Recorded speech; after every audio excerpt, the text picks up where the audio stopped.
So there's the Dodge, little evening breeze coming down Big Valley from the north, so that's a sign of fair weather. So the Dodge looks pretty good, huh? I think so. And look, it's mowed. Alright, let's see, the sun's probably going to be a problem here. Here's the gate. Oh, isn't that nice? It's temporary like anything in life. Possibly even more so. But gives me satisfaction. You guys probably think that's all I do is mow out here. It's just when I'm out here, like I'm gonna sit here and have a smoke and watch the sunset.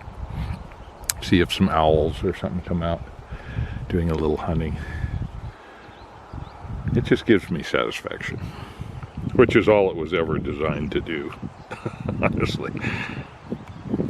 So being out here at all, of course I'm overdoing it. It is my way.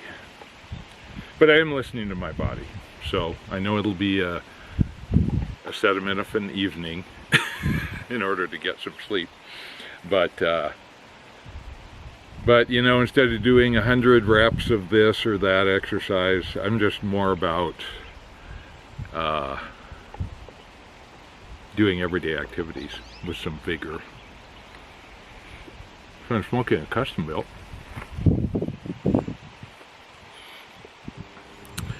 I kind of like this bent, and it's got a nice big bowl so it lasts for a while. There's the stamp, although you may or may not be able to read that. I don't know. Anyway. Smoking some cigar blend, Virginia Perique and cigar leaf. And this may be a hand blend from Dave. You know, I put stickers on these, who it's from, and then the stickers fall off. So, that doesn't work. So I'm just going to hang out here and put the tailgate down and just watch evening fall and enjoy a smoke. Kind of why I bought this place. I mean, I figured it would be worth more than I bought it for, but when eventually the time comes to sell it, I suppose. But I did it to keep active, so it's fulfilling its mission. And the DR did great. I've been using it to mow my lawn at home. Because I have those, those push mowers. But boy, the lawn gets past a certain height and you're screwed. So I'll run around, and it's a yard with all kinds of obstacles and angles and corners and under trees, and oh my gosh. So it's hard to do, and the brush mower is not what you want. And it's set at 4-inch height. There's no adjusting it. So, oh well. It is what it is. I thought about buying an actual gas lawnmower like the rest of the human population, but what's the fun in that, you know? So, and one more thing to take care of and store, and a little water. Stay hydrated.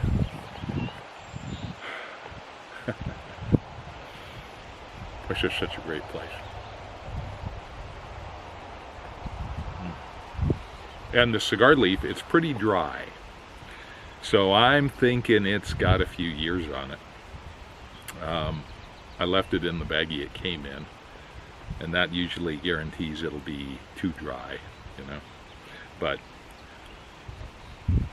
I think I like it better being kind of toned down and dry.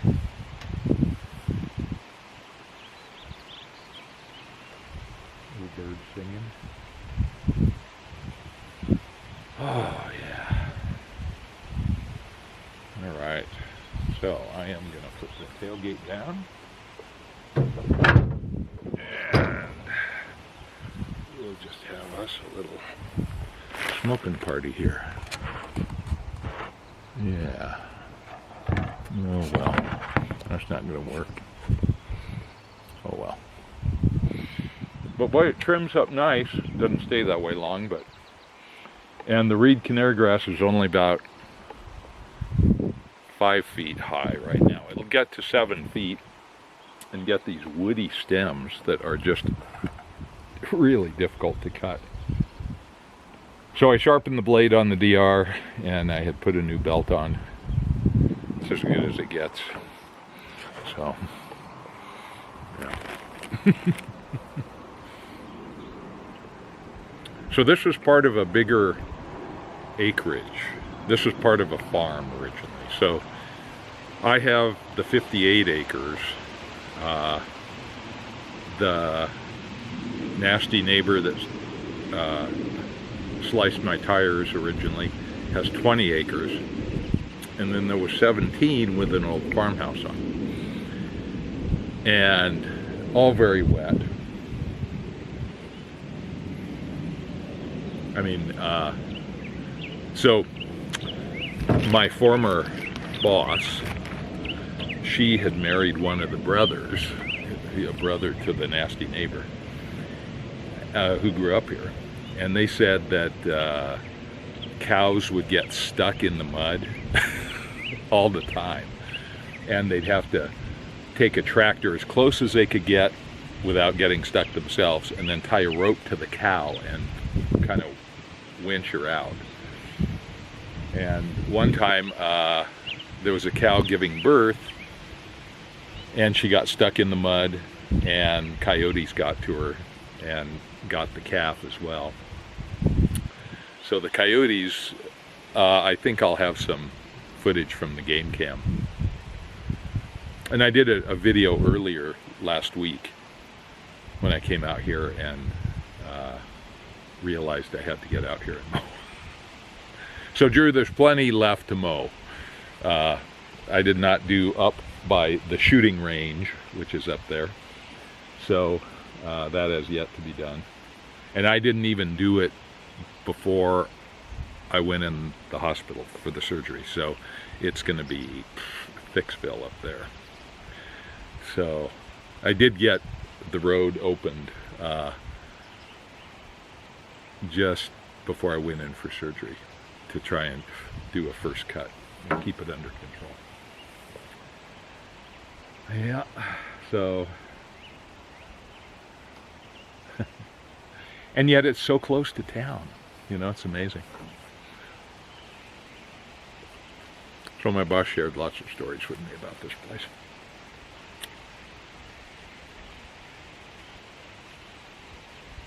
And the brother she was married to was a butt, and so they got divorced, and it was not amicable. Mm-hmm.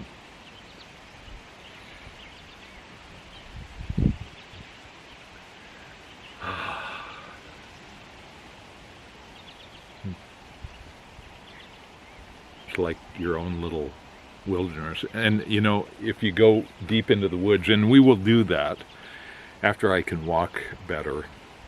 I'm doing pretty good. I just go slower and I'm careful. But once we, in a month or so, maybe get up to speed a little better, we'll take a little walk in those deep woods in there where the bears live. And it's like a cathedral in there. It is just, it is remarkable, but hard to access. There's a group around here called, what is it? The Wild Salmon Conservancy or something. And so they called me up and said, hey, we'd like to walk the creek and check for salmon. And I said, break a leg, please. Let's use this property for good, you know, for scientific endeavor and whatever. So they were here for a few days. I caught them on the game cam. And I need to call them back and see how their experience was. Because when I first bought this property, it was in, like, just before Christmas. I don't know, 7 years ago. Time flies. And I knew the creek was misrepresented on the maps, and I am a geographer, so I do maps. I'm a cartographer, a GIS guy, Geographic Information System. So I wanted it to be correct, and I knew that I would probably do a clearing harvest over there, which I did on 20 acres. Replanted it in alder and a little bit of fir on the dry stuff, and then cedar and spruce kind of intermixed around the edges. So hopefully I'll live to see another harvest in there. Who knows? I don't know. It doesn't really matter to me at this point.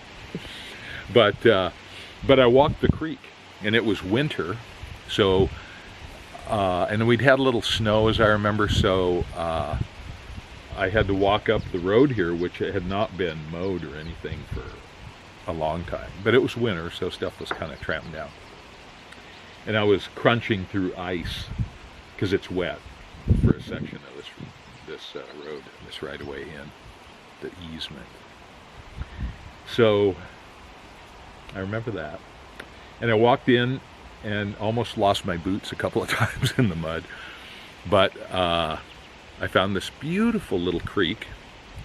And so I started mapping it with the GPS. And, you know, that wasn't great, but it was better than nothing. It was not accurate GPS, it was just consumer grade. And in the woods. But, like I say, better than that. So I mapped it, and I came upon salmon carcasses. You know, the salmon were like 2.5, 3 feet long. Chum. And they were eaten on. They weren't eaten up, but they were eaten on.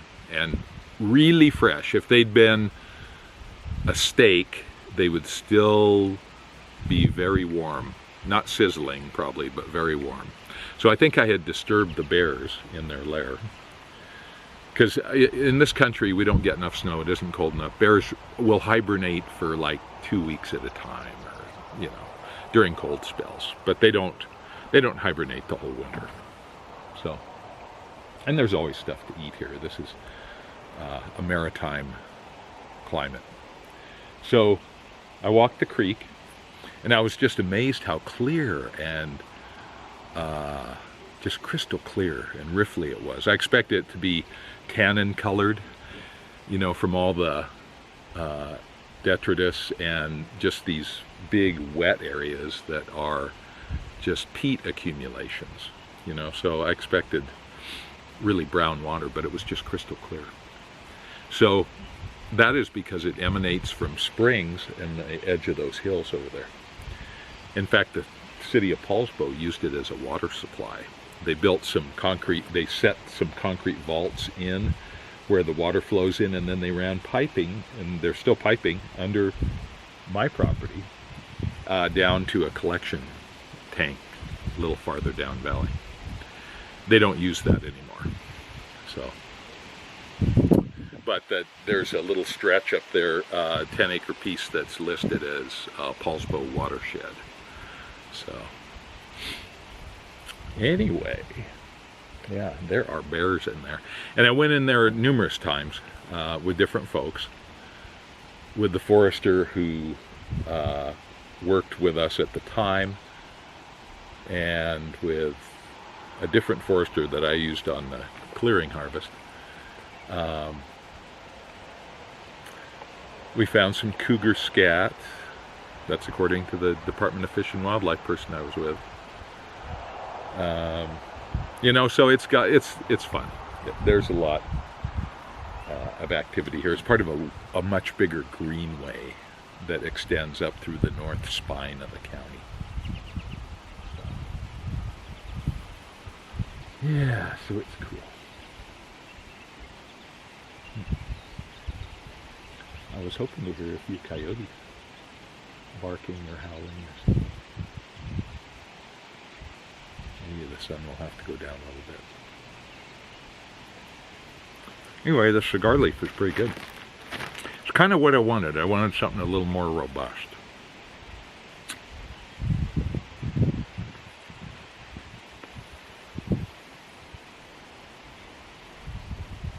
And this custom build is nice, it smokes well. And big bowl. I mean, pipes. Come on, guys. A pipe. No, a pipe is not a pipe. It's not a pipe.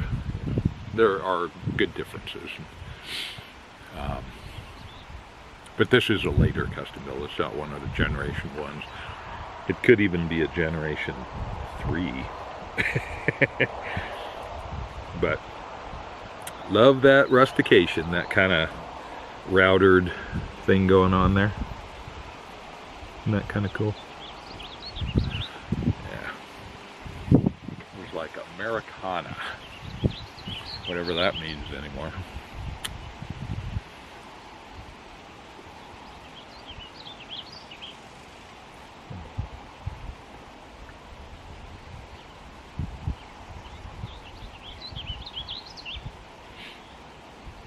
So we'll just hang out and enjoy the sunset.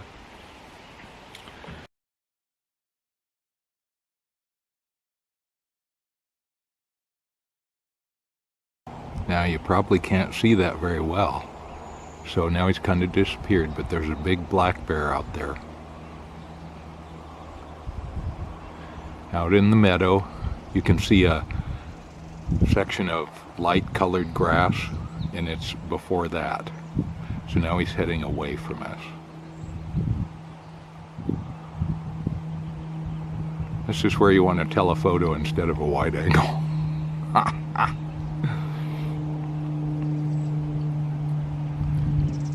It's a biggie. There he is. Kind of hard to see, I know. But he's out there. Heading towards the trees on the right. He'll be out of sight here in a minute. Yeah, there he goes. Out of sight. Huh. Ah, the big black bear. Well, maybe my game camera will catch him, because I mowed the road open, so that may, you know, when you open a road here, it definitely makes a game highway. Huh.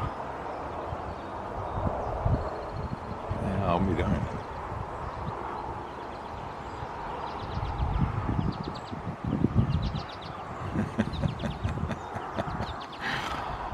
That's the place of the bears, that's for sure.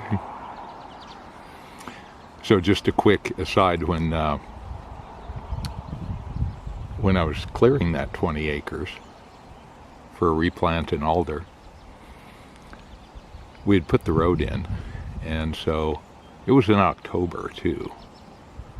It was late harvest, but October can be really nice here in the Pacific Northwest. So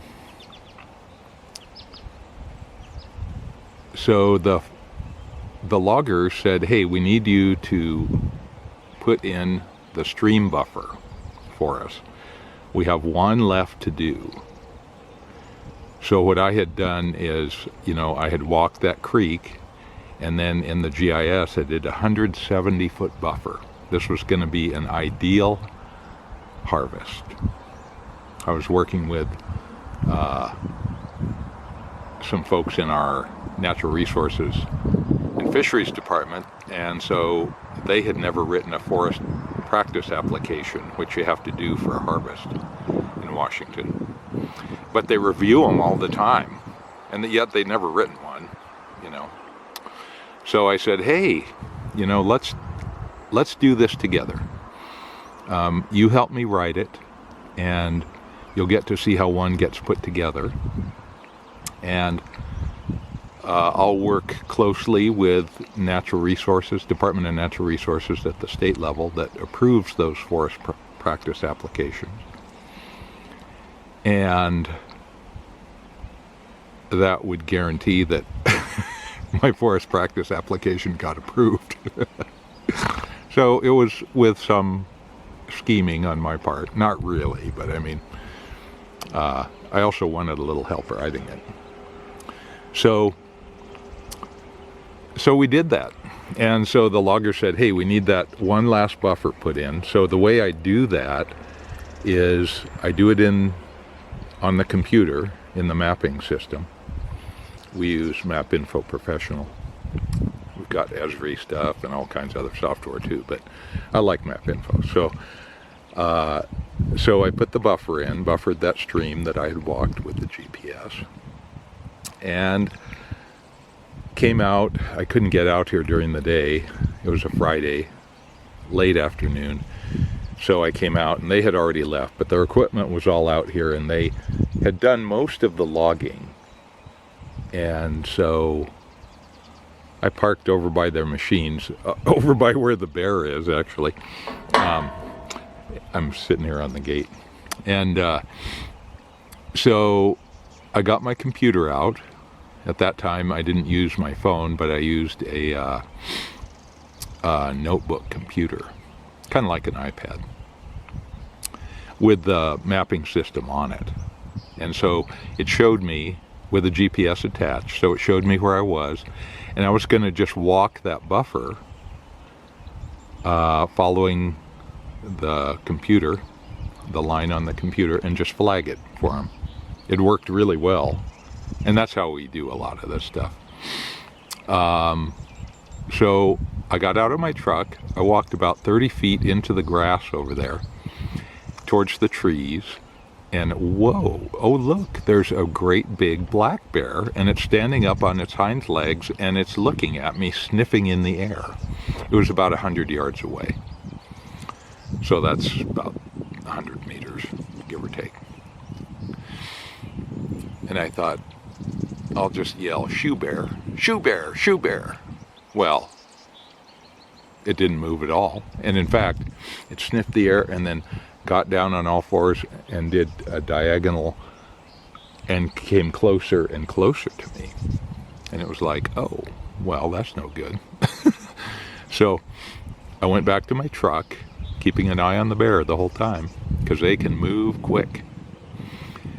And I carry a pistol in the truck, and a 9mm. It's a Ruger SR9. And I shot one shot into the air, and it scattered and went off into the woods.